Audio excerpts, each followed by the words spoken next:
कस्बे के पुलिस थाना कार्यालय के समीप श्री रुद्रेश्वर महादेव संन्यास आश्रम में एक सप्ताह तक चलने वाली भागवत कथा का शुभारंभ कलश स्थापना तथा भागवत पुराण के पूजन से हुआ।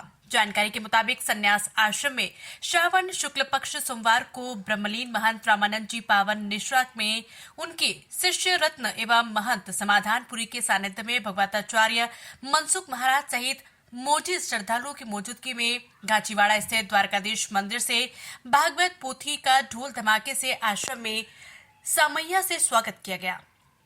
कार्यक्रम के दौरान कई रमते राम संत महात्मा की भी उपस्थिति रही। प्रथम दिन कथा समापन पर भागवत भगवान की आरती के बाद प्रसाद व्यवस्था में समाजसेवी गोविंद भाई रावल ने सेवा का लाभ लिया। कथा भगवताचार्य आचार्य मनसुख महाराज ने कहा कि भगवान की कथा तथा सत्संग पूर्व जन्मों के पुण्य कर्मों से ही प्राप्त होती है। भागवत कथा सुनने से मानव का कल्याण होता है तथा सांसारिक वृत्तियों का नाश हो जाता है। भागवत कथा में भगवान के विभिन्न अवतारों की कथाओं का वर्णन किया गया। राजा परीक्षित को जब पता चला कि ऋषि के श्राप के कारण एक सप्ताह के बाद उनकी मृत्यु हो जाएगी, तो उन्होंने अपने कल्याण के लिए महाराज सुखदेव से भागवत कथा को सुना।